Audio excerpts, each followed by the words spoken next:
ফাতিমা দুনিয়া থেকে বিদায় হবেন, স্বামীকে ডাক দিয়ে বলে, স্বামী আমার, আমি মনে হয় মারা যাব, আমার মৃত্যুর সংবাদ কাউকে বলার দরকার নাই।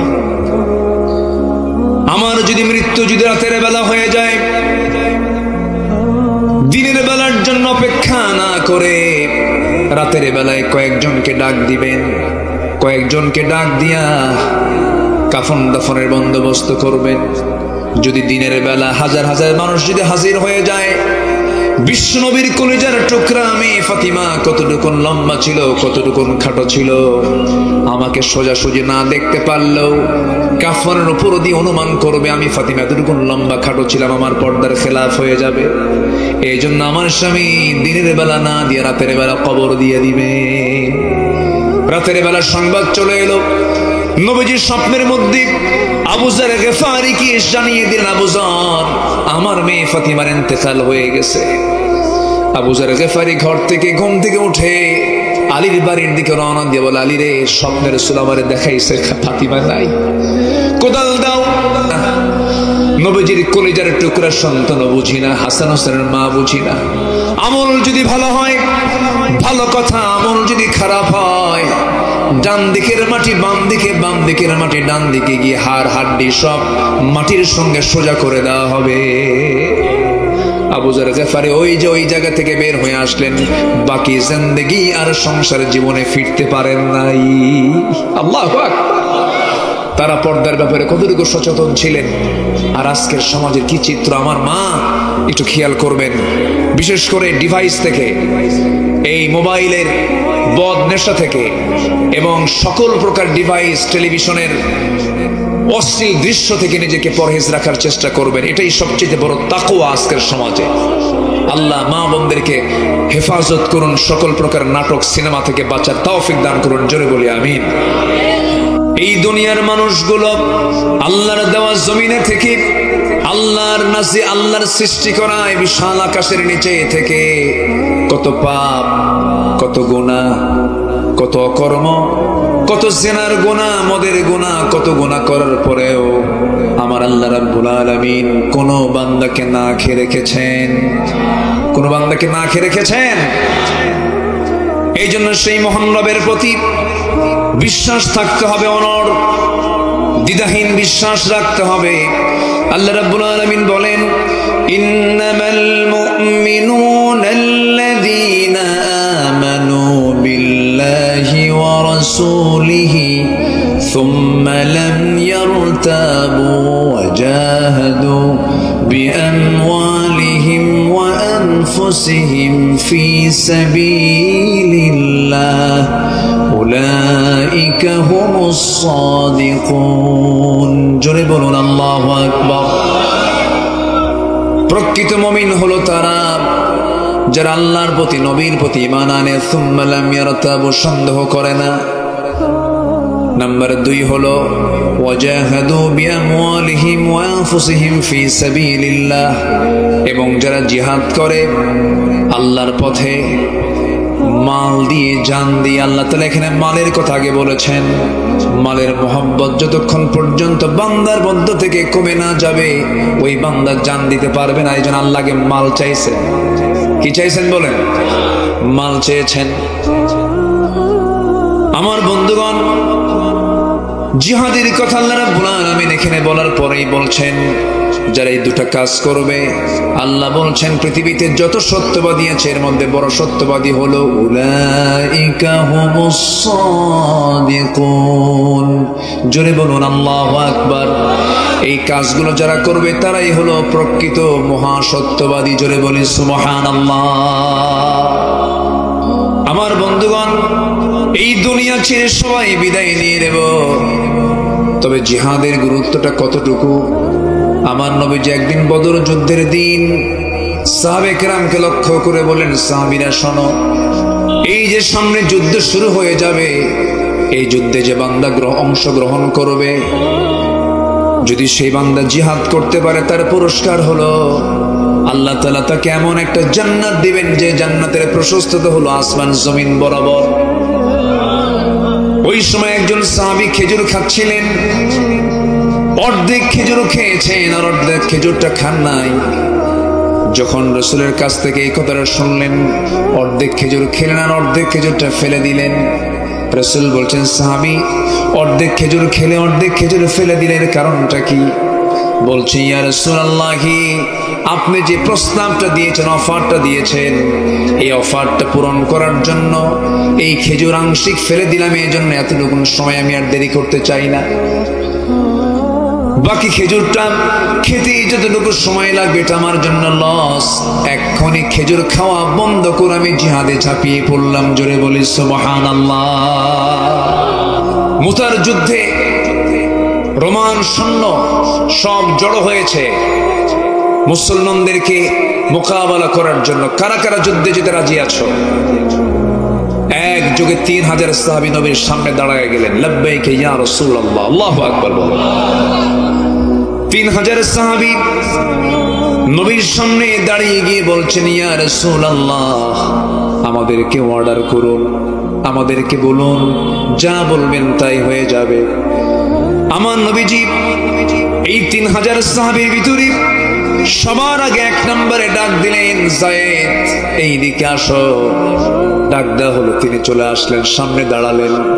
রাসূল বলছেন, জাফর আমার চাচাতো ভাই, তুমি আসো। 2 নম্বর সারিতে দাঁড়ালেন। আমার প্রিয় সাহাবী আব্দুল্লাহ বিন রাওহা, তুমিও চলে আসো। সামনে 3 জন এক লাইনে দাঁড়ায় গেলেন। আমার নবীজি সাহাবে কেরামকে লক্ষ্য করে বলেন, সাহাবীরা, এই 3 জনকে আমি সেনাপতি বানায় দিলাম। প্রথম জন যদি শহীদ হয়ে যায়, দ্বিতীয় জন সেনাপতি হবে। দ্বিতীয় জন যদি শহীদ হয়ে যায়, তৃতীয় জন সেনাপতি হবে। তৃতীয় জন যদি শহীদ হয়ে যায়, তোমাদের ভিতর থেকে একজনকে বাছাই করে নেবা। মুনাফিকদের এই জিনিসটা মাথায় ঢুকে গেল। মুনাফিকগুলো এক জায়গায় হয়ে 3 সেনাপতির কানে কানে এসে বলছে, আব্দুল্লাহ যুদ্ধে যাও না, যায়েদ যুদ্ধে যেও না, জাফর যুদ্ধে যেও না, কারণ যুদ্ধের সেনাপতি একজন হয়, তোমরা 3 জন হয়েছো, 3 জনেই কিন্তু যুদ্ধে গিয়ে মারা যাবে। এই 3 জন সেনাপতি সিংহের মতো গর্জন দিয়ে বলতেছে, ও মুনাফিকের বাচ্চারা, আমরা যুদ্ধে যাচ্ছি বাঁচার জন্য নয়, আমরা যুদ্ধে যেতেছি শহীদ হওয়ার জন্য। জোরে বলি সুবহানাল্লাহ। উলাইকা হুমুস সাদিকুন। নবীজি অর্ডার দিয়ে দিলেন, যায়েদ যাও, পরিবারের কাছ থেকে বিদায় নিয়ে আসো। যায়েদ বলছেন, ইয়া রাসূলুল্লাহ, আমি আর কোথায় যাব? আমার যাওয়ার জায়গা নাই, আপনি আমাকে বিদায় দিয়ে দেন, জান্নাতে গিয়ে দেখা হবে। যায়েদ বিন হারিস যুদ্ধের ময়দানে ঝাঁপিয়ে পড়লেন। জাফর বিন আবু তালিবকে রাসূল বলছেন, জাফর, তুমি আবিসিনিয়ায় হিজরত করেছিলে, সেখান থেকে কয়েকদিন আগে এসেছো, যাও পরিবারের কাছ থেকে বিদায় নিয়ে আসো। জাফর বিন আবু তালিব বলছেন, ইয়া রাসূলুল্লাহ, আপনি যেহেতু আমাকে অর্ডার দিয়েছেন, মানা করে কেমনে গেলাম পরিবারের কাছে বিদায় নিতে। বাড়িতে ঢুকলেন, সামনে গিয়ে বসলেন। সন্তান 2টা নাবালেগ, ছোট্ট 2টা বাচ্চা 2 কোলে নিয়ে আদর করলেন, চুম্বন করলেন, আদর করলেন, স্নেহ দিলেন। স্ত্রীকে আস্তে করে ডাক দিয়ে স্বাভাবিকভাবে সামনে বসায় দিয়া স্ত্রীকে মুস্কি মুস্কি হাসি মেরে বলছে, স্ত্রী, তুমি আমার জন্য দোয়া করো, মুতার যুদ্ধের ডাক চলে এসেছে, আমি যেন মুতার যুদ্ধে শহীদ হয়ে আল্লাহর জান্নাতে যেতে পারি। জাফর বিন আবু তালিবের এমন কথা শুনে তার স্ত্রী চোখে পানি টলমল করছে। স্ত্রী বলছেন, স্বামী আমার, আপনি যুদ্ধে যাবেন, আমি বাধা দেবো কেন? আপনি যুদ্ধে চলে যান, কিন্তু আমি আপনার জন্য শহীদের দোয়া না করে গাজীর দোয়া করব, কারণ আপনি যদি যুদ্ধ করতে গিয়ে শহীদ হয়ে যান, এই যে আমার আপনার সন্তান 2টা, এরা তো ইতিম হয়ে যাবে, এরা আব্বা আব্বা বলে ডাকতে পারবে না। এই জন্য আমি আপনার জন্য শহীদের দোয়া না করে গাজীর দোয়া করি। জাফর বিন আবু তালিব করলেন ইতিহাস সাক্ষী।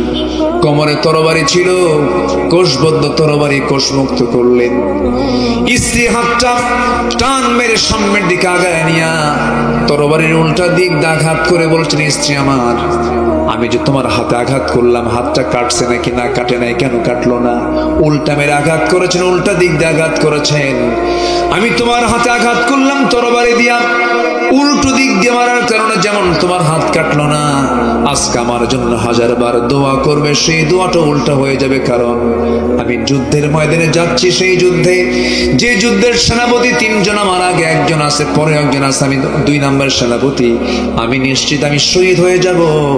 আরেকটা কারণ হলো আমার স্ত্রী নাকের মধ্যে জান্নাতের ঘ্রাণ পেতেছি। জোরে বলি সুবহানাল্লাহ। জাফর বিন আবু তালিব এই কথা বলে পরিবারের কাছ থেকে বিদায় নিলেন। চক্ষু বন্ধ করে ঘর থেকে একটা দৌড় মারলেন। সন্তান পিছন দিক থেকে বারবার আব্বা আব্বা বলে ডাকে রে, একটা বারের জন্য ফিরে তাকালেন না। যুদ্ধে ঝাঁপিয়ে পড়লেন জাফর।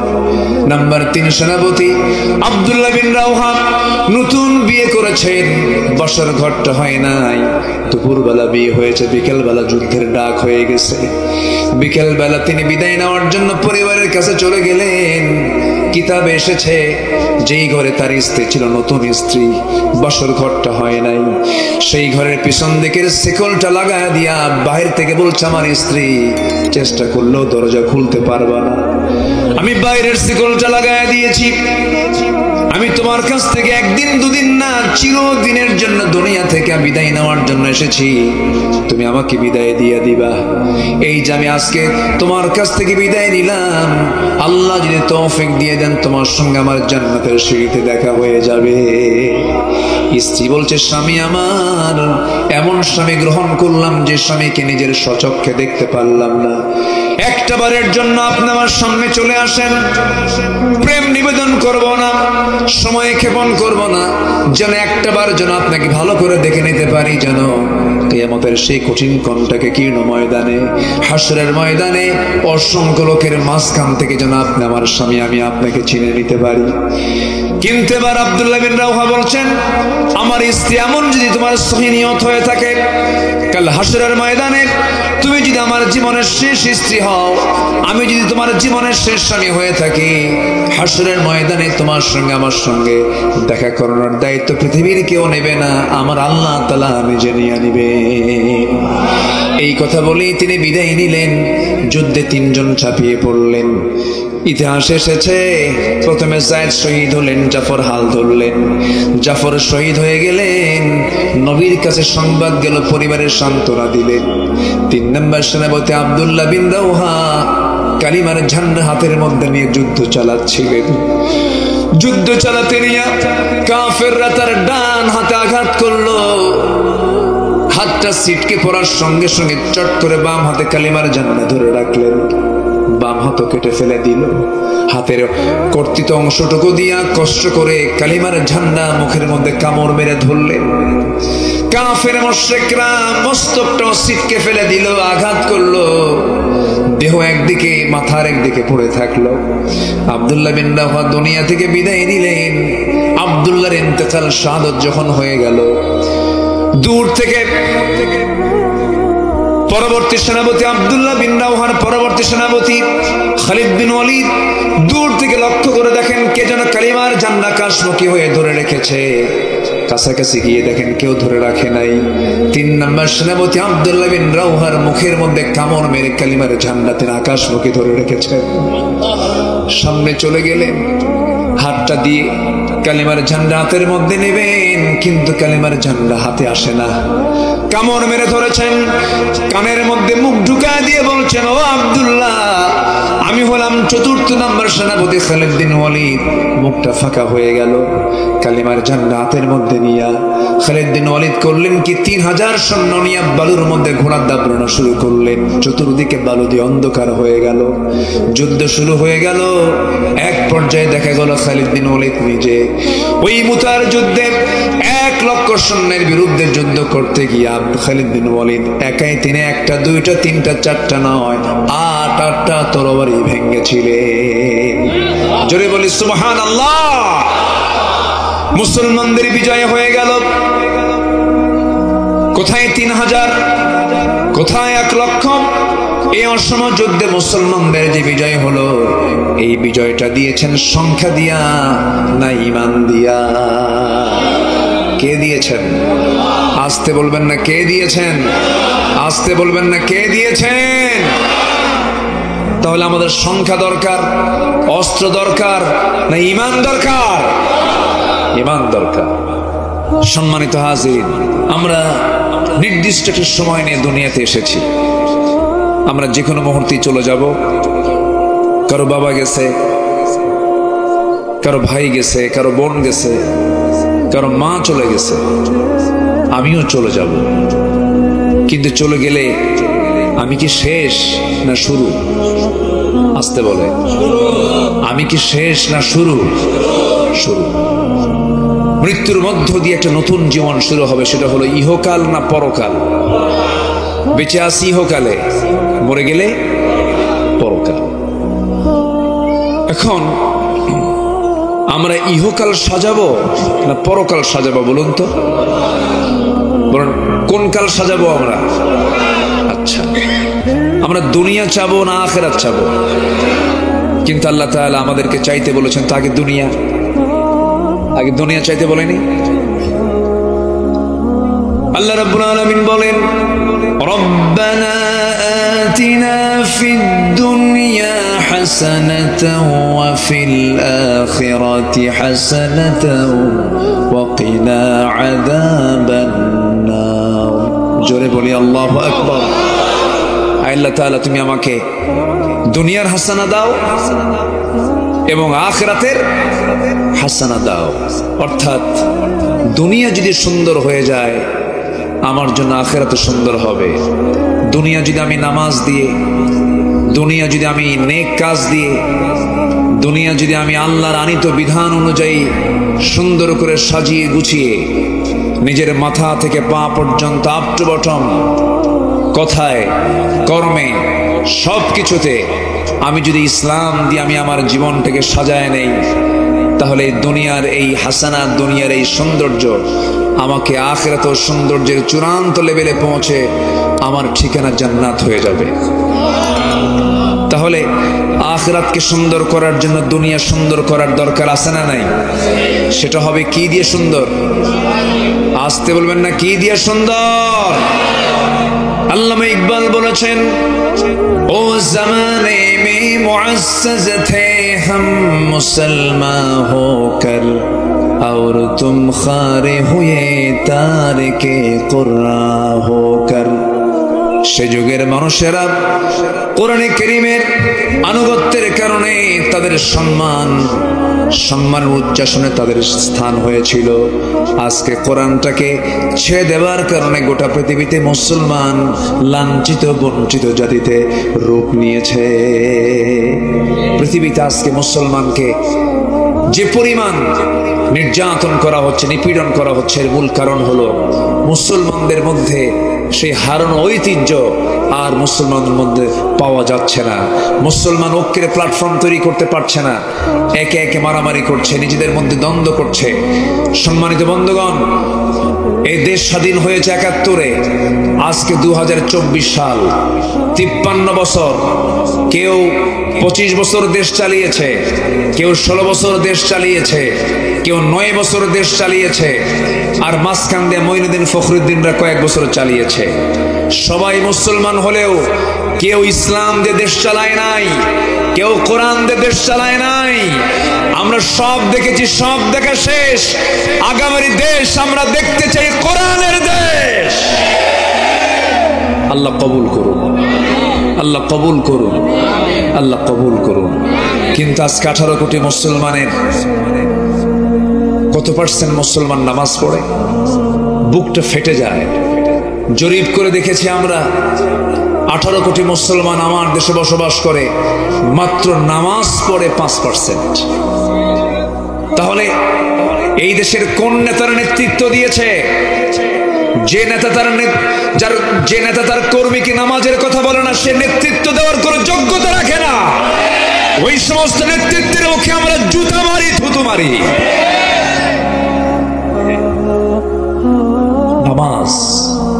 নামাজের কোনো পরিবেশ আজকে নাই। কয়জন নামাজ পড়ে বলে? মসজিদ ফাঁকা। ফজরের সময় মুসল্লি পাওয়া যায় মোট 4 জন। 4 জনই বুড়া। 4 জন কি? এই মাইকের আওয়াজ এত কমে গেল কেন? বাড়ান। চারজনই বুড়া মানুষ। যখন বলা হয় চাচা আপনারা মসজিদে আসছেন কে, বাবা বুড়ি মরে গেছে কি করবে, যাদের বউ আছে তারা আসে না, তাদের বউ আছে, আমাদের তো বউ নাই, এই জন্য চলে আসে। আজকে মসজিদ গুলো পাকা হয়েছে কিন্তু মুসল্লির ইমান গুলো কাঁচা হয়ে গেছে। আমরা মসজিদ পাকা চাই না, ইমান পাকা চাই, ইমান পাকা চাই। নামাজ পড়তে সবাই রাজি আছেন? সবাইকে নামাজ পড়তে রাজি আছেন? আমরা প্রস্তুতি নিব দুনিয়ার না আখিরাতের? দুনিয়ার না আখিরাতের? আসুন মূল আলোচনার দিকে চলে যাই। আমি সূরা হুজুরাত থেকে একটা আয়াত আমি তেলাওয়াত দিয়ে শুরু করেছি। এই দুনিয়াবী জীবনে আখিরাতের কিছু প্রস্তুতি আমাকে আপনাকে নিতে হবে। আখিরাতের প্রস্তুতি নেওয়ার জন্য কোরআনের আলোকে যদি কোনো বান্দা 15টা কাজ করতে পারে, সেই বান্দার প্রস্তুতি মোটামুটি হয়ে যাবে।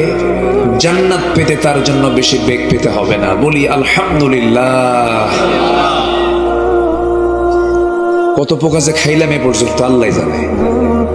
অনেক পোকা, কথা বললেই তো মুখ হা করতে হয়, এর মধ্যে আবার ঢুকে যায়, খুব চালাক। কষ্ট পাচ্ছেন নাকি আপনারা? আলোচনা চালাবো, জোরে বলি ইনশাআল্লাহ। কোন সূরা থেকে তেলাওয়াত করেছি বলেন তো? সূরাতুল হুজুরাত থেকে আমি তেলাওয়াত দিয়ে শুরু করেছি। আখিরাতের প্রস্তুতির জন্য কোরআনের আলোকে আমরা আজকে 15টা শিক্ষা নিয়ে যাব। জোরে বলি ইনশাআল্লাহ। কয়টা শিক্ষা নিয়ে যাব বলেন তো? আবার বলেন, আবার বলেন। আমি কি একটা বলেছি? তাহলে ওয়াজ কি শেষ না শুরু?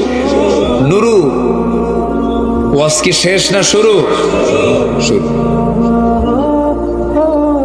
আসেন আমরা এখন কথা শুনি। মাঝে মাঝে একটু চার্জ দিতে হয় তো, ঠান্ডা গরমে যখন এই যে আশ্বিন কার্তিকে মানুষের ঠান্ডা রোগ কমে না বাড়ে, বাড়ে, সিজন চেঞ্জ হয়, একটু প্রবলেম হয়। এই প্রবলেম একটু হালকা দেখা দিয়েছে, তবে অনেকটা ভালো, আলহামদুলিল্লাহ বলেন। সম্মানিত ভাইরা, আমরা যদি একটা কাশি মারি, কমিটির টেনশনে কমিটি শেষ, হুজুরের তো কাম সারা। সম্মানিত ভাইরা, আমরা অসুস্থ হলেও বিশ্বাস করে না হুজুর আবার অসুস্থ হয় নাকি। সম্মানিত বন্ধুগণ, 1 নম্বর কাজ হলো আখিরাতের প্রস্তুতির জন্য আল্লাহ এবং রাসূলকে বিশ্বাস করতে হবে সন্দেহ নিয়ে না দ্বিধাহীন ভাবে। সন্দেহ না দ্বিধাহীন? দ্বিধাহীন ঈমান থাকতে হবে, একদম মজবুত ঈমান রাখতে হবে আল্লাহ এবং নবীর উপরে। এই পৃথিবীতে সবচেয়ে আমাকে বেশি ভালোবাসেন তিনি আমার কে? আরো জোরে একটা প্রশ্ন করি, আল্লাহ আমাকে বেশি ভালোবাসেন না আমি আল্লাহকে বেশি ভালোবাসি? অনেকে চিন্তা পড়ে গেছে, আল্লাহ যদি আমাকে বেশি ভালোবাসেন, না খেতে কেন, আমার এত অভাব কেন, চাকরি হয় না কেন, অনেকের চিন্তা হচ্ছে। আবার একটু ভালো করে বলেন তো, আমি আল্লাহকে বেশি ভালোবাসি না আল্লাহ আমাকে বেশি ভালোবাসেন? কোনো সন্দেহ আছে এতে? কেন জানেন? এত আকাম কুকাম করে বেড়াই। এই দুনিয়ার মানুষগুলো আল্লাহর দেওয়া জমিনে থেকে আল্লাহর সৃষ্টি করা এই বিশাল আকাশের নিচে থেকে কত পাপ, কত গুনাহ, কত অকর্ম, কত জিনার গুনাহ, মদের গুনাহ, কত গুনাহ করার পরেও আমার আল্লাহ রাব্বুল আলামিন কোন বান্দাকে না খেয়ে রেখেছেন? কোন বান্দাকে না খেয়ে রেখেছেন? আল্লাহর দয়া সবচেয়ে বড় দয়া। যদি বান্দা আমাকে একটু বলে ফেলে আস্তাগফিরুল্লাহ, যদি বলে ফেলে ইয়া আরহামার রাহিমিন আল্লাহুম্মা ইন্নাকা আফুউন কারীম তুহিব্বুল আফওয়া ফা'ফু আন্না, আল্লাহ এত খুশি হন বান্দা যখন মাফ চায়, তখন আল্লাহ তাআলা অস্থির হয়ে বলেন, যা আমি তোর সমস্ত গুনাহগুলো মাফ করে দিলাম। আল্লাহর দয়া অন্য ধরনের। এই জন্য সেই মহান রবের প্রতি বিশ্বাস থাকতে হবে, অনড় দ্বিধাহীন বিশ্বাস রাখতে হবে। আল্লাহ রাব্বুল আলামিন বলেন, ইন্নামাল মুমিনুনা আল্লাযীনা আমানু বিল্লাহি ওয়া রাসূলিহি সুম্মা লাম ইয়ারতাবু ওয়া জাহাদু বিআমওয়ালিহিম ওয়া আনফুসিহিম ফি সাবিলিল্লাহ উলাইকা হুমুস সাদিকুন। জোরে বলুন আল্লাহু আকবার। প্রকৃত মুমিন হলো তারা যারা আল্লাহর প্রতি, নবীর প্রতি ঈমান আনে, সুম্মা লাম ইয়ারতাবু, সন্দেহ করে না। নাম্বার 2 হলো ওয়াজাহাদু বিআমওয়ালিহিম ওয়া আনফুসিহিম ফি সাবিলিল্লাহ, এবং যারা জিহাদ করে আল্লাহর পথে মাল দিয়ে, জান দিয়ে। আল্লাহ তাআলা এখানে মালের কথা আগে বলেছেন। মালের মোহাব্বত যতক্ষণ পর্যন্ত বান্দার মধ্য থেকে কমে না যাবে, ওই বান্দা জান দিতে পারবে না। এই জন্য আল্লাহকে মাল চাইছেন। কি চাইছেন বলেন? মাল চেয়েছেন। আমার বন্ধুগণ, জিহাদের কথা আল্লাহ রাব্বুল আলামিন এখানে বলার পরেই বলছেন, যারা এই দুটো কাজ করবে, আল্লাহ বলছেন পৃথিবীতে যত সত্যবাদী আছে এর মধ্যে বড় সত্যবাদী হলো উলাইকা হুমুস সাদিকুন। জোরে বলুন আল্লাহু আকবার। এই কাজগুলো যারা করবে তারাই হলো প্রকৃত মহাসত্যবাদী। জোরে বলি সুবহানাল্লাহ। যত রক্ত লাগে দেব, প্রয়োজনে লোক পাঠাবো, আমি যাব না। আছে না নাই? আসতে বলবেন না, আছে না নাই? আছে। আমরা দেখেছি 5 অগস্টের আগ দিয়ে আমার সন্তানরা, আমার আপনার কলিজার টুকরো সন্তানগুলো কেমন করে জীবন দেওয়া শুরু করলো। ওদের রক্তের মধ্য দিয়ে একটা বিজয় এসেছে। এই রক্তকে বৃথা যেতে দেওয়া যাবে না। সকল কিছুর মোকাবেলার মধ্য দিয়ে আগামীতে আমরা সুন্দর একটি বাংলাদেশ গড়তে চাই, যেখানে কোনো দুর্নীতির কোনো গন্ধ পাওয়া যাবে না। এমন দৃশ্য কি সবাই দেখতে চাই? এটাও জিহাদ। এটাও কি বলেন? জিহাদ। আমার বন্ধুগণ, এই দুনিয়া ছেড়ে সবাই বিদায় নিয়ে নেব, তবে জিহাদের গুরুত্বটা কতটুকু। আমার নবীজি একদিন বদর যুদ্ধের দিন সাহাবে কেরামকে লক্ষ্য করে বলেন, সাহাবীরা শোনো, এই যে সামনে যুদ্ধ শুরু হয়ে যাবে, এই যুদ্ধে যে বান্দা অংশগ্রহণ করবে, যদি সেই বান্দা জিহাদ করতে পারে, তার পুরস্কার হলো আল্লাহ তাআলা তাকে এমন একটা জান্নাত দিবেন যে জান্নাতের প্রশস্ততা হলো আসমান জমিন বরাবর। ওই সময় একজন সাহাবী খেজুর খাচ্ছিলেন, অর্ধেক খেজুর খেয়েছেন আর অর্ধেক খেজুরটা খান নাই। যখন রাসূলের কাছ থেকে এই কথাটা শুনলেন, অর্ধেক খেজুর খেলেন আর অর্ধেক খেজুরটা ফেলে দিলেন। রাসূল বলছেন, সাহাবী অর্ধেক খেজুর খেলে অর্ধেক খেজুর ফেলে দিলেন, কারণটা কি? বলছে, ইয়া রাসূলুল্লাহ, আপনি যে প্রস্তাবটা দিয়েছেন, অফারটা দিয়েছেন, এই অফারটা পূরণ করার জন্য এই খেজুর আংশিক ফেলে দিলাম। এই জন্য এতটুকু সময় আমি আর দেরি করতে চাই না। বাকি খেজুরটা খেতেই যতটুকু সময় লাগবে এটা আমার জন্য লস। এক্ষুনি খেজুর খাওয়া বন্ধ করে আমি জিহাদে ঝাঁপিয়ে পড়লাম। জোরে বলি সুবহানাল্লাহ। এতটুকু জিহাদের গুরুত্ব ইসলাম দিয়েছে। দিন এমনি এমনি কায়েম হয়নি। নবীজি শুধু দোয়ার মধ্য দিয়ে রাসূলকে ইসলামের বিজয় দেননি। নবীজিকে দেশ ছাড়তে হয়েছে, আমার রাসূলকে বদরে যেতে হয়েছে, ওহুদে যেতে হয়েছে, খন্দকে যেতে হয়েছে, আমার রাসূলকে তাবুকে যেতে হয়েছে, সাহাবে কেরামকে ৮৬টি যুদ্ধ পরিচালনা করতে হয়েছে। আল্লাহু আকবার বলেন। এমনি এমনি এই জন্যই তারা সত্যবাদিতার পরিচয় দিয়েছেন। তারা খেতাব পেয়েছেন সিদ্দিক। কার পক্ষ থেকে? আসতে বলবেন না, কার পক্ষ থেকে? আমার রাসূল শুধু ডাক দিয়েছেন, ডাক দিতে দেরি হয়েছে, আসতে দেরি হয়নি। যুদ্ধ শুরু হবে, একটা ডাক এসেছে, মুতার যুদ্ধের ডাক। আমার নবীজি শুনলেন, বললেন, দেখো মদিনার অভ্যন্তরীণ পলিটিক্যাল সিচুয়েশন ভালো না, মুনাফিকরা এবং ইহুদিরা বিভিন্ন নাটক সাজাচ্ছে, আমি মদিনা থেকে বের হতে পারবো না। মুতার যুদ্ধে রোমান সৈন্য সব জড়ো হয়েছে মুসলমানদেরকে মোকাবেলা করার জন্য। কারা কারা যুদ্ধে যেতে রাজি আছো? এক যুগে 3000 সাহাবী নবীর সামনে দাঁড়ায় গেলেন, লাব্বাইক ইয়া রাসূলুল্লাহ, আল্লাহু আকবার বলেন। 3000 সাহাবী নবীর সামনে দাঁড়িয়ে গিয়ে বলছেন, ইয়া রাসূলুল্লাহ, আমাদেরকে অর্ডার করুন, আমাদেরকে বলুন, যা বলবেন তাই হয়ে যাবে। আমার নবীজি এই 3000 সাহাবীর ভিতরে সবার আগে 1 নম্বরে ডাক দিলেন, যায়েদ এইদিকে আসো। ডাক দেওয়া হলো, তিনি চলে আসলেন, সামনে দাঁড়ালেন। রাসূল বলছেন, জাফর আমার চাচাতো ভাই, তুমি আসো।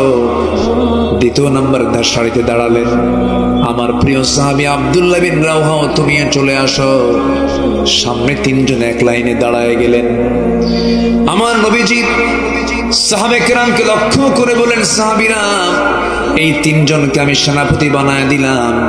প্রথম জন যদি শহীদ হয়ে যায়, দ্বিতীয় জন সেনাপতি হবে, দ্বিতীয় জন যদি শহীদ হয়ে যায়, তৃতীয় জন সেনাপতি হবে, তৃতীয় জন যদি শহীদ হয়ে যায়, তোমাদের ভিতর থেকে একজনকে বাছাই করে নেবা। মুনাফিকদের এই জিনিসটা মাথায় ঢুকে গেল। মুনাফিকগুলো এক জায়গায় হয়ে 3 সেনাপতির কানে কানে এসে বলছে, আব্দুল্লাহ যুদ্ধে যাও না, যায়েদ যুদ্ধে যেও না, জাফর যুদ্ধে যেও না, কারণ যুদ্ধের সেনাপতি একজন হয়, তোমরা 3 জন হয়েছো, 3 জনই কিন্তু যুদ্ধে গিয়ে মারা যাবে। এই 3 জন সেনাপতি সিংহের মতো গর্জন দিয়ে বলতেছে, ও মুনাফিকের বাচ্চারা, আমরা যুদ্ধে যাচ্ছি বাঁচার জন্য নয়, আমরা যুদ্ধে যেতেছি শহীদ হওয়ার জন্য। জোরে বলি সুবহানাল্লাহ। উলাইকা হুমুস সাদিকুন। নবীজি অর্ডার দিয়ে দিলেন, যায়েদ যাও, পরিবারের কাছ থেকে বিদায় নিয়ে আসো।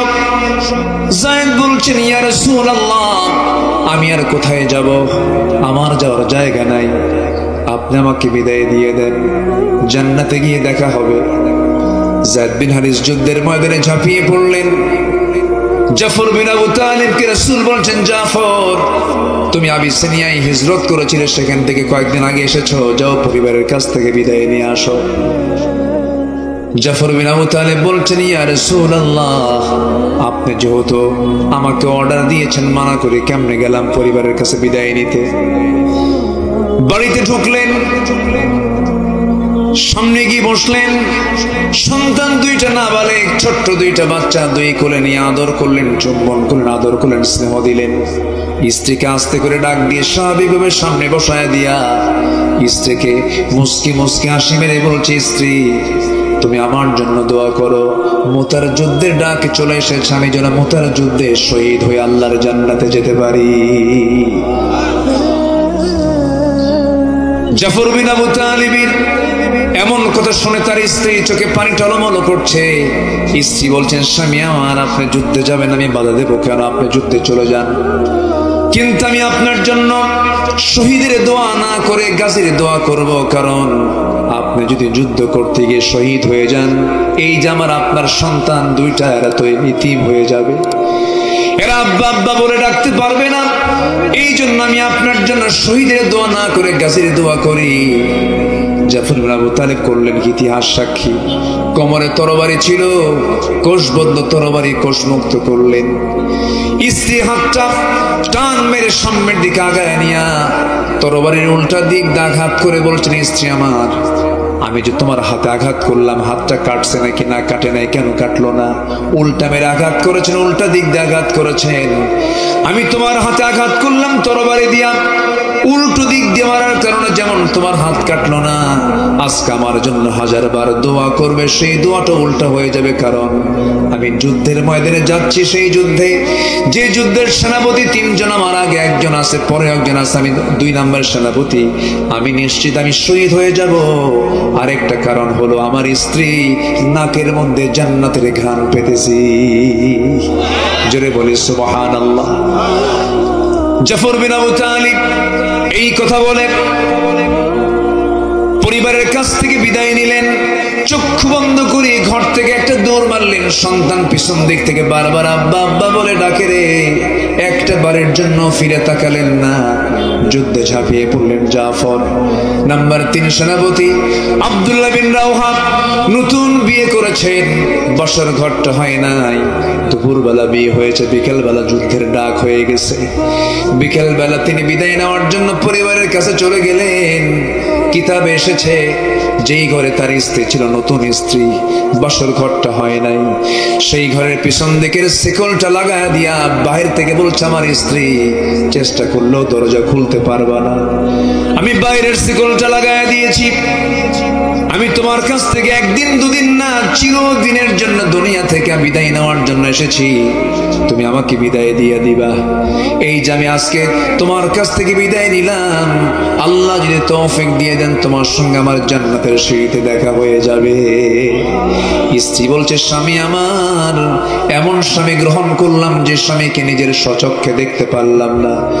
একটা বারের জন্য আপনি আমার সামনে চলে আসেন, প্রেম নিবেদন করব না, সময় ক্ষেপণ করব না, যেন একটা বার যেন আপনাকে ভালো করে দেখে নিতে পারি, যেন কিয়ামতের সেই কঠিন কণ্ঠকে কীর্ণ ময়দানে, হাসরের ময়দানে অসংখ্য লোকের মাঝখান থেকে যেন আপনি আমার স্বামী, আমি আপনাকে চিনে নিতে পারি।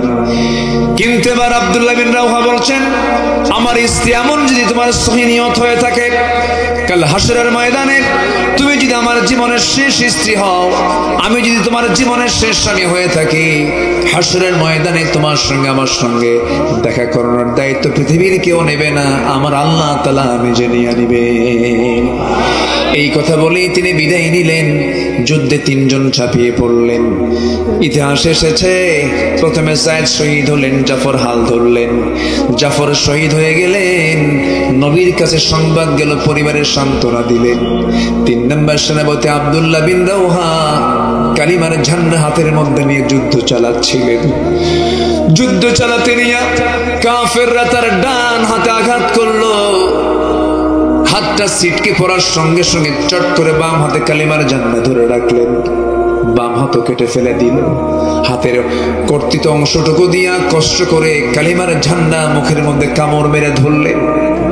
কাফের মুশরিকরা মস্তকটাও ছিটকে ফেলে দিল, আঘাত করলো, দেহ একদিকে মাথার একদিকে পড়ে থাকলো। আব্দুল্লাহ বিন রাওহা দুনিয়া থেকে বিদায় নিলেন। আব্দুল্লাহর ইন্তেকাল শাহাদত যখন হয়ে গেল, দূর থেকে পরবর্তী সেনাপতি আব্দুল্লাহ বিন রাওহার পরবর্তী সেনাপতি খালিদ বিন ওয়ালিদ দূর থেকে লক্ষ্য করে দেখেন কে যেন কালিমার ঝান্ডা আকাশমুখী হয়ে ধরে রেখেছে। কাছাকাছি গিয়ে দেখেন কেউ ধরে রাখে নাই। 3 নম্বর সেনাপতি আব্দুল্লাহ বিন রাওহার মুখের মধ্যে কামড় মেরে কালিমার ঝান্ডা তিনি আকাশমুখী ধরে রেখেছেন। সামনে চলে গেলেন, হাতটা দিয়ে কালিমার ঝান্ডা হাতের মধ্যে নেবেন, কিন্তু কালিমার ঝান্ডা হাতে আসে না। কামড় মেরে ধরেছেন, কানের মধ্যে মুখ ঢুকায় দিয়ে বলছেন ও আব্দুল্লাহ, আমি হলাম 4র্থ নম্বর সেনাপতি খালিদ বিন ওয়ালিদ। মুখটা ফাঁকা হয়ে গেল। কালিমার ঝান্ডা হাতের মধ্যে নিয়া খালিদ বিন ওয়ালিদ করলেন কি 3000 সৈন্য নিয়ে বালুর মধ্যে ঘোড়া দাবড়ানো শুরু করলেন। চতুর্দিকে বালু দিয়ে অন্ধকার হয়ে গেল। যুদ্ধ শুরু হয়ে গেল। এক পর্যায়ে দেখা গেল খালিদ বিন ওয়ালিদ নিজে ওই মুতার যুদ্ধে 1 লক্ষ সৈন্যের বিরুদ্ধে যুদ্ধ করতে গিয়া খালিদ বিন ওয়ালিদ একাই তিনি 1টা 2টা 3টা 4টা নয় 8টা তরবারি ভেঙেছিলেন। জোরে বলি সুবহানাল্লাহ। মুসলমানদের বিজয় হয়ে গেল। কোথায় 3000, কোথায় 1 লক্ষ। এই অসম যুদ্ধে মুসলমানদের যে বিজয় হলো, এই বিজয়টা দিয়েছেন সংখ্যা দিয়া না ঈমান দিয়া? কে দিয়েছেন? আসতে বলবেন না কে দিয়েছেন? আসতে বলবেন না কে দিয়েছেন? তাহলে আমাদের সংখ্যা দরকার, অস্ত্র দরকার, না ঈমান দরকার? ঈমান দরকার। কিছু লোকের নামই আছে ঈমান আলী, নামাজ পড়ে না। কিছু লোকের নামই আছে ফজর আলী, ঘুম থেকে ওঠে 10টার দিকে। কিছু লোকের নাম আছে হিম্মত আলী, সাইকেলের চাকা বাস চলে শীত হয়ে পড়ে। নাম হলো আতর আলী, পকেটে গাজার গন্ধ।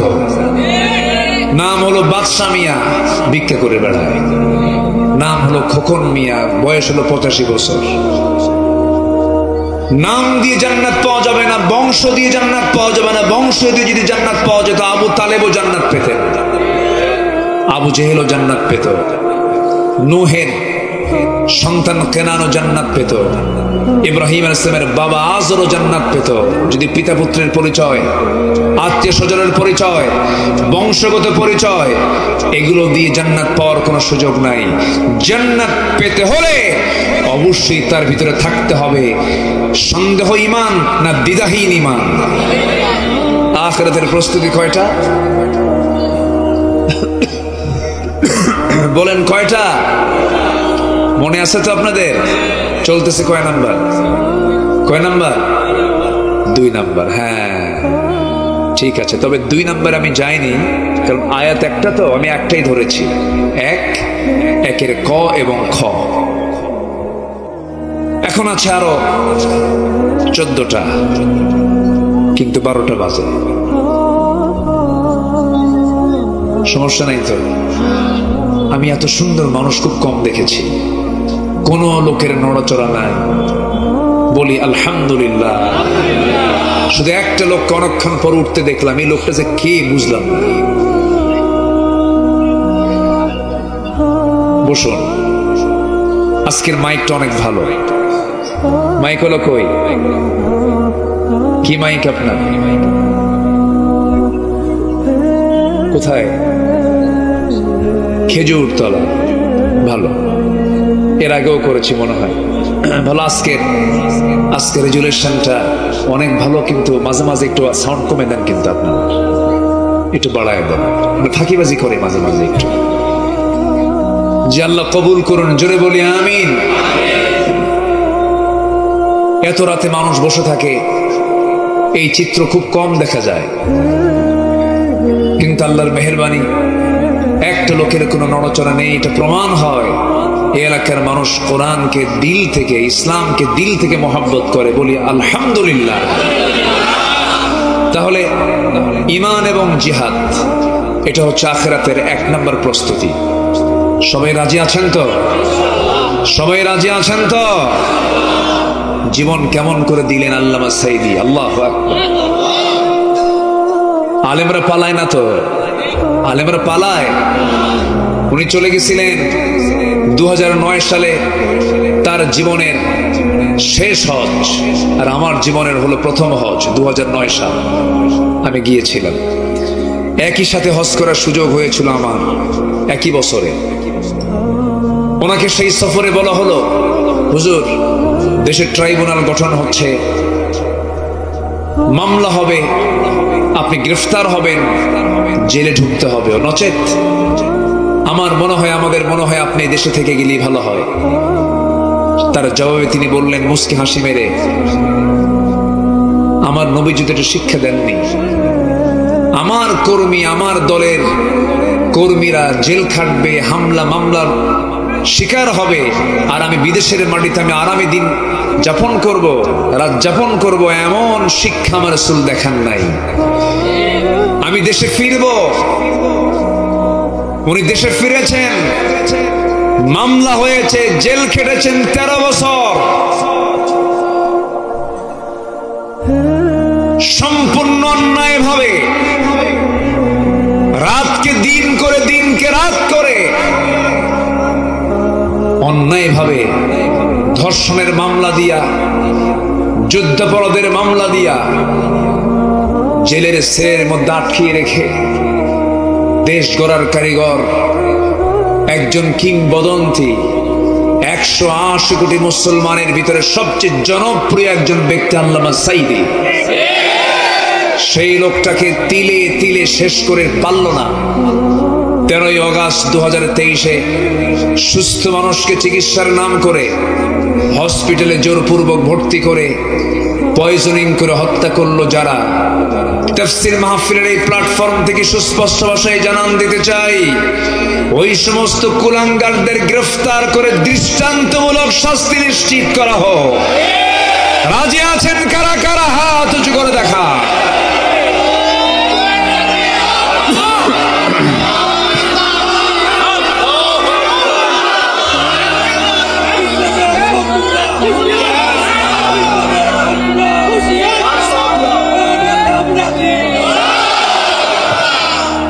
আল্লাহ কবুল করুন, জোরে বলি আমিন, আরো জোরে আমিন। তার ফাঁসির রায় দিয়েছিল এক বেয়াদব শামসুদ্দিন মানিক বিচারপতি। মুখে কোনো হাসি নাই, আমি ওরে কোনোদিন হাসতে দেখি নাই। যাদের স্বামী হাসে না তাদের বউরা কেমনে থাকে আল্লাহ জানে। বউ তো মনে মনে বদদোয়া করে এটা মরবে করবে। হাসি রাখা ভালো, হাসলে স্বাস্থ্য ভালো থাকে, পরিবেশটা সুন্দর থাকে।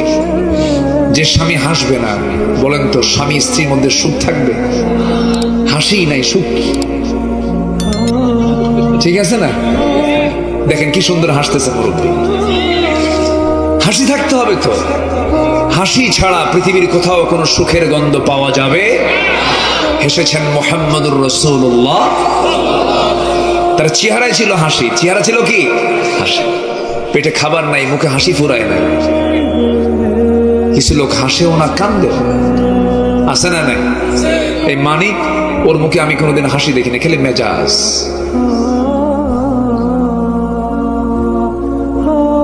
নিজের জীবন বাঁচানোর জন্য সে ত্রিপুরা হয়ে দিল্লি যাবে। কোথায় যাবে? মামু বাড়ি। আল্লামা সাঈদী অনেক আগে বলেছেন, আপনারা কি মনে করেন জানি না, আমি মনে করি আল্লামা সাঈদী একজন 100% আল্লাহওয়ালা মানুষ ছিলেন। কোন সন্দেহ নেই,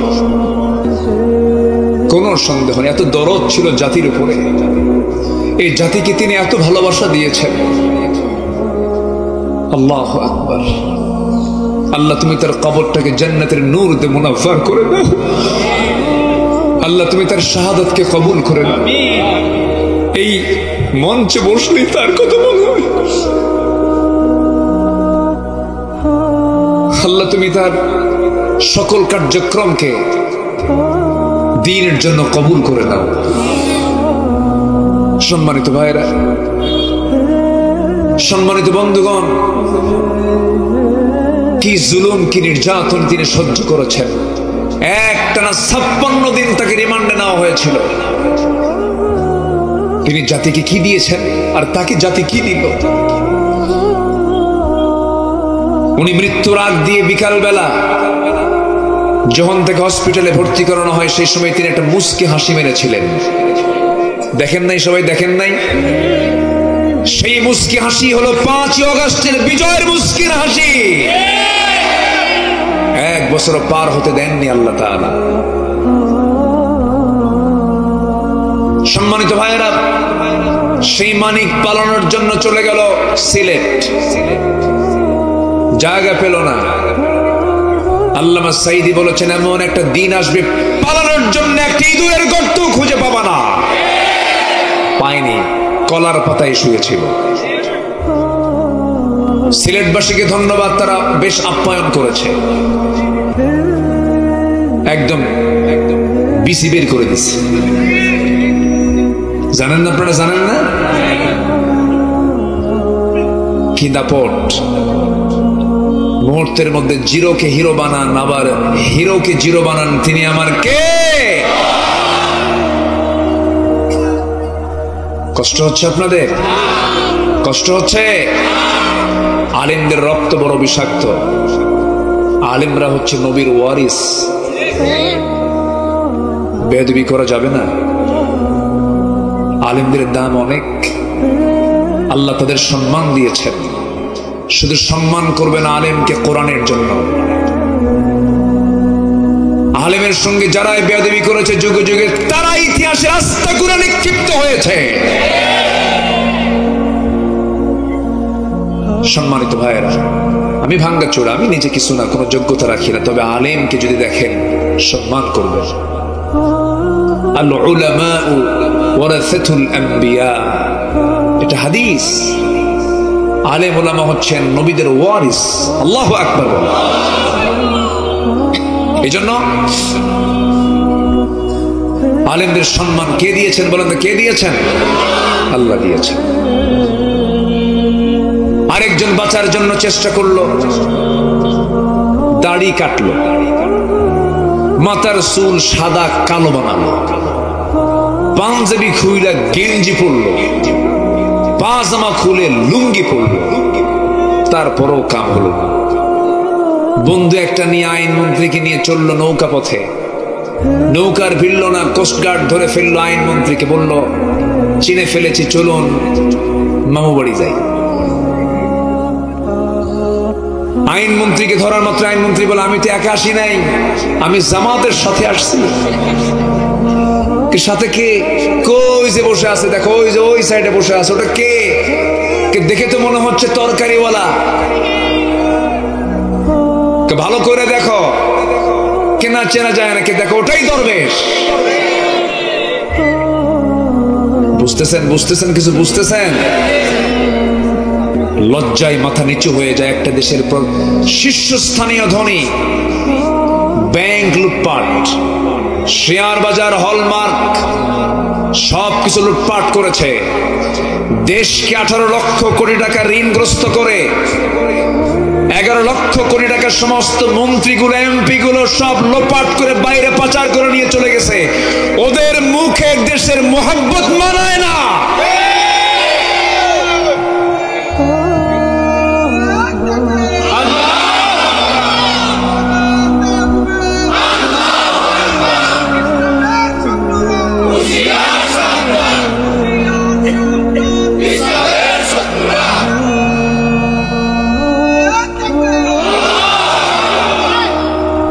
কথা বলবো? বলবো কথা? কোনো সমস্যা নাই তো? আছে সমস্যা? আছে সমস্যা। কোনোদিন ছিল না মনে করি। মরবো একবার, সিংহের মতো গর্জন দিয়ে মরবো। বাতিল শক্তির কাছে মাথা নত করার কোনো প্রশ্ন নাই।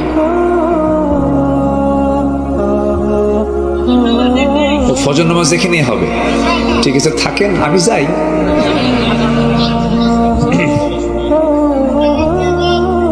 কি সুন্দর মানুষ আপনারা, বলি আলহামদুলিল্লাহ। নাটোরের কাঁচাগোল্লা, বগুড়ার দই, তারপরে টাঙ্গাইলের চমচম, যশোরের খই। আল্লাহ এক একটা এলাকার এক একটা নিয়ামত দিয়েছেন, বলি আলহামদুলিল্লাহ। নাটোর খুব ভালো, ইসলামের জন্য একটা উর্বর এলাকা। আল্লাহ কবুল করুন, জোরে বলি আমিন। এই সিংড়ায় একজন ব্যক্তি ছিলেন মরহুম শেরকুলি, আবু বকর শেরকুলি রাহিমাহুল্লাহ।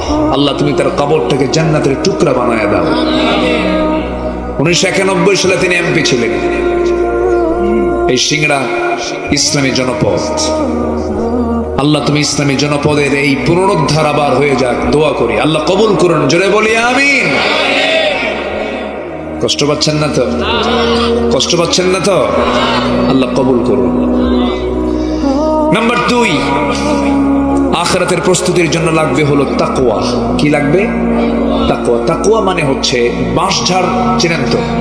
গ্রামের মানুষ বাঁশঝাড়ে যদি চোখ বন্ধ করে দৌড় মারেন, চামড়া থাকবে তো, হাত কান চোখ পা থাকবে তো, তাহলে আপনি দৌড় মারবেন না দেখে দেখে যাবেন? দেখে দেখে যাবেন। তাকওয়া মানে হলো বেঁচে থাকা, গুনাহ থেকে বেঁচে থাকা, পাপ থেকে বেঁচে থাকা। যখন আপনি রাস্তায় বের হয়ে যাবেন, সুদ আপনার সামনে দাঁড়াবে,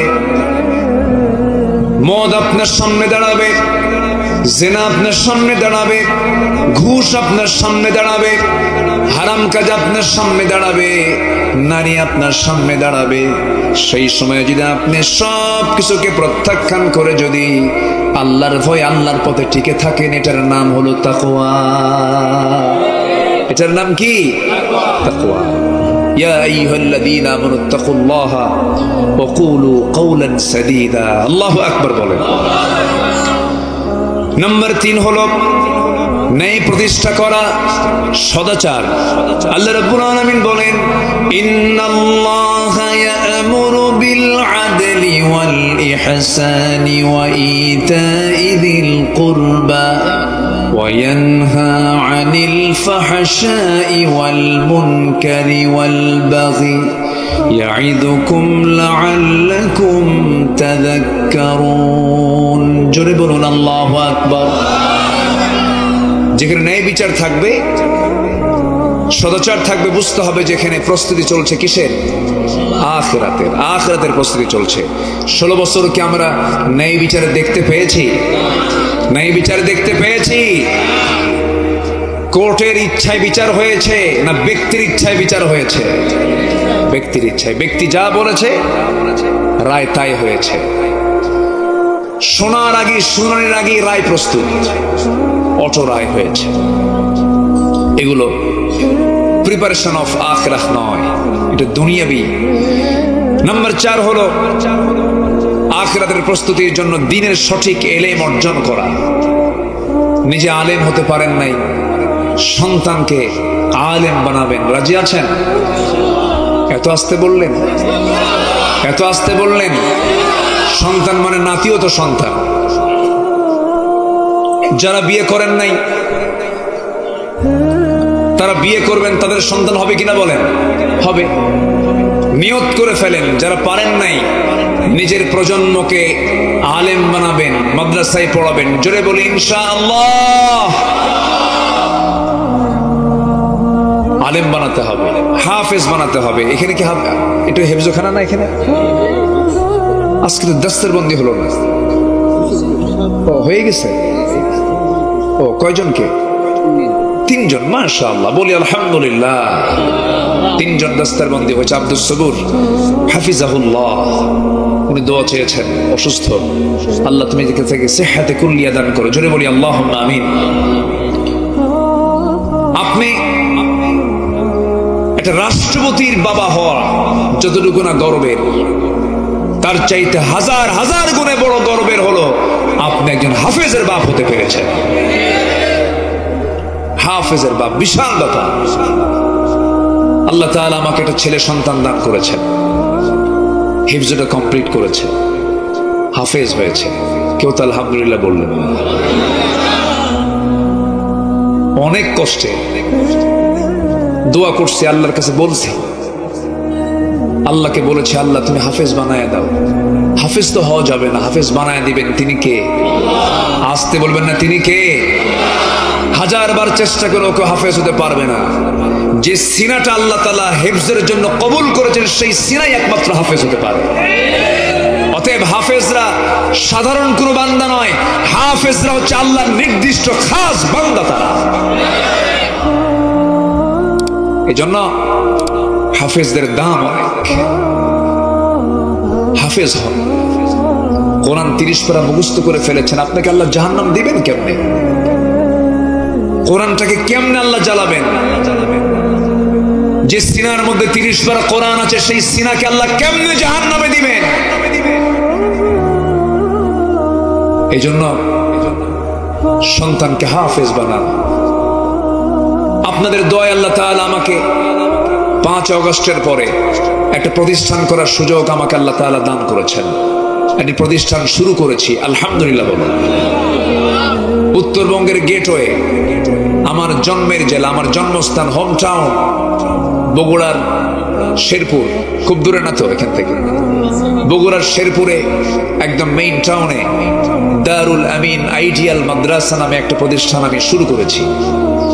সেখানে 11 বছর, সর্বোচ্চ 11 বছরের মধ্যে একটা ছাত্র, একটা সন্তান, সে হাফেজ হবে এবং ক্লাস 5 পর্যন্ত তার পড়াও সম্পূর্ণ হয়ে যাবে।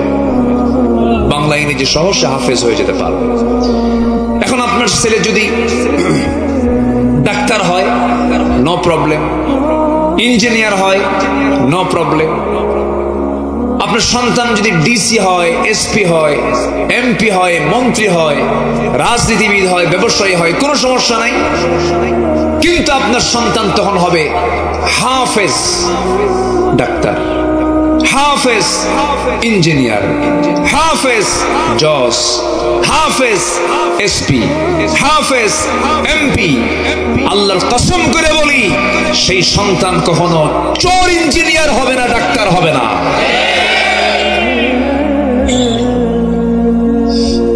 আজকে আমাদের শিক্ষার ত্রুটির কারণেই আজকে সমাজের এই ত্রুটিগুলো লক্ষণীয় হয়ে আছে, ঠিক কিনা বলেন? আজকে বিসিএস ক্যাডার, বড় বড় অফিসারের বাপ মা সন্তানের কাছে থেকে খেদমত পায় না। বড় বড় ডাক্তার, ইঞ্জিনিয়ার তাদের মাকে বাপকে বৃদ্ধাশ্রমে রেখে আসে, নিজেরা খেদমত করে না, কারণ কোরআনের শিক্ষা তারা পায় না। কথা ক্লিয়ার? কথা ক্লিয়ার? তো সন্তানকে কোথায় দিবেন বলেন? কোথায় দিবেন বলেন? মাদ্রাসায়। এই তো গেল দুনিয়ার কল্যাণ, আখিরাত তো পড়েই থাকলো। তাহলে আখিরাতের প্রস্তুতির জন্য ইলমে দ্বীন শেখার দরকার আছে না নাই? চোখ বন্ধ করে মাদ্রাসায় দিয়ে দেন। আমি আমার সন্তানকে বলেছি, তোর কিচ্ছু দরকার নেই, শুধু কোরআন তেলাওয়াত আমার কানে শোনাবি, তোর এটাই চাকরি। যা, আল্লাহু আকবার বলে। আর কি লাগে? কি লাগে রে ভাই? 3 বেলা খাবারের জন্য কি কি প্রয়োজন, কত কি লাগে আমার আপনার? সম্মানিত ভাইরা, রিজিকের ফয়সালা কার? আসতে বলবেন, রিজিকের ফয়সালা কার? হাজার হাজার কোটি টাকার মালিক আঙ্গুর 1 কেজি নিয়ে বসে, 10-12টা রুটি নিয়ে বসে, আপেল 10-12টা নিয়ে বসে, খাইতে বসে। এক আঙ্গুর খাওয়া মাত্রই পিএস পার্সোনাল সেক্রেটারি বলে, স্যার আরেকটা আঙ্গুর খাইলেই কিন্তু ইনসুলিন দিতে হবে, খাওয়া যাবে না। এক আঙ্গুর খায় আর ফকিরের মতো ছায়া থেকে, হাই রে আমার কপাল রে, পারলাম না খাইতে। হাজার কোটি টাকার মালিক 1 কেজি আঙ্গুর সামনে থাকার পরও কপালে জোটে কয়টা? একটা। আর গ্রামের গরিব মানুষ সকালবেলা 1 চোট লাঙ্গল বয়া কোদাল মেরে ঘরের মধ্যে বসে বউকে ডাক দিয়ে বলল, কি নিয়ে আসো? কি না না, এটা এটা এটা এটা ডিশ গাবলা নিয়ে আসো। প্লেট দিতে হবে না। আমাদের যে এখন দেশের যে প্লেটগুলো ফাঁকিবাজি প্লেট, ডাল খাওয়ার কোনো উপায় নেই, ঠিক কি না? পাতলা ডাল যে খাবেন, খাওয়ার কোনো সুযোগই নেই, সমস্যা নেই। ও আচ্ছা, একটু একটু কোনো উপায় নাই। 1 কেজি চাউলের পান্তা নিয়ে বসছে, 4-5টা মরিচ, 2-3টা পেঁয়াজ আর শুকনা কিছু মরিচ সাথে লবণ এতগুলো নিয়ে এমন গোগ্রাসে খেলো। 1 কেজি চাউল শেষ, বলে আরো কিছু লাগলে ভালো হয়, ঠিক কিনা বলেন? রিজিক দেন কে? আল্লাহ। গরিবকে খাইতে দেন আর ধনীকে দেখতে দেন, খাওয়ার কায়দা নাই। তুই শুধু দেখবি আর গরিব শুধু খাবে, ঠিক আছে না? বাচ্চা কাচ্চা ধনীর বেশি হয় না গরিবের বেশি হয়? বলেন বলেন বলেন, কার বেশি হয়? গরিবের বেশি হয়। ধনীর হাজার হাজার কোটি টাকার মালিক শেষ জীবনে এসে কোনো মতো একটা বাচ্চা, তাও টেরা, তাও কি মাঝে মাঝে খেলে Singapore, Mount Elizabeth, Singapore Thailand. আর এইদিকে গরিবের পেট থেকে বাচ্চা হয় এক একটা, মানে বোমা। আল্লাহু আকবার বলেন। রিজিকের দায়িত্ব কার? রিজিক কে দেন? চাইবো আমরা কার কাছে? আল্লাহর কাছে।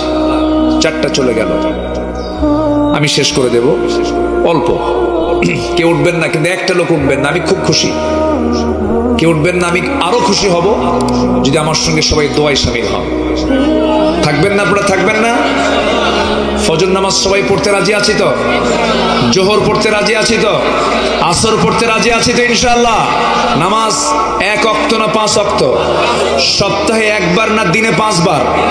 বলেন দিনে কয়বার? বাড়ির বউ যদি নামাজ না পড়ে বলবেন তুমি বাপের বাড়ি যাও। কি আসতে কন কেন? আসতে কন কেন? নামাজ প্র্যাকটিস করে এরপরে আসো। গন্ডগোল যদি বউয়ের সঙ্গে করতে হয় নামাজ নিয়ে গন্ডগোল করুন। বউয়ের সঙ্গে যদি গন্ডগোল করতে হয়, তর্ক বিতর্ক করতে হয়, পর্দার জন্য করুন। যাও মার বাড়ি, পর্দা করে আসো। এগুলো করে না, বরঞ্চ কি করে জানেন? বউটা দেখাতে খুব পছন্দ করে কিছু কিছু স্বামী আছে। সুন্দর বউ তো শুধু আমি একা দেখবো, জামাতের সাথে দেখুক। আছে না নাই? হুন্ডাই তোলে হুন্ডায়। এখনকার আধুনিক হুন্ডা তো প্যাসেঞ্জার সিট হলো 3 তলা, আর ড্রাইভিং সিট হচ্ছে আন্ডারগ্রাউন্ড। পিছনে হুন্ডায় চড়ালো, একদম উঁচায় বসে আছে। জাতি দেখবে কেমনে, পিছনে বসায়া দিল, লাল শাড়ি পরায়া, লাল লিপস্টিক লাগায়া, চুলটা ছেড়ে দিয়া। তারা যদি জাতির নেতৃত্ব দেয়, জুতা পেটা করা দরকার সেই নেতৃত্বকে। বউ বেঁচে খায়, আছে না নাই? পেছনে হুন্ডায় চড়ে, সামনে বসলো। যে পাইপ দিয়া ধোঁয়া বের হয়, ওই পাইপ আউট। এখন হুন্ডার সাউন্ড কি আর হুন্ডার আছে না হেলিকপ্টার? যেন জাতির দেখতে যেন কোনো মিস না হয়। কেন এত বড় আওয়াজের কি চাইরে দেখি তো। এক টান দিয়া চলে গেল, একদম খেজুরতলা থেকে একদম চলে গেছে নাটোরের মাদ্রাসা মোড় পর্যন্ত। বনপাড়া থেকে চলে গেছে একদম হরিণছড়া পর্যন্ত। আছে না হরিণছড়া? যাই হোক, ছড়া আছে তো। আচ্ছা, টানটুন দিয়ে বনপাড়ার ভিতরে কি বলে চলন বিলের মাঝখানে নৌকায় চড়ে একদম গোধূলি বেলা বউটাকে নিয়ে নৌকা ভ্রমণ করে ছবি একখান তুইলা ফেসবুকে পোস্ট করে বলে, আসুন আমার বউটাকে সবাই মিলে জামাতের সাথে দেখি। এগুলো লম্পট স্বামী, থাপড়ায় সোজা করা দরকার এই বেদবগুলোকে।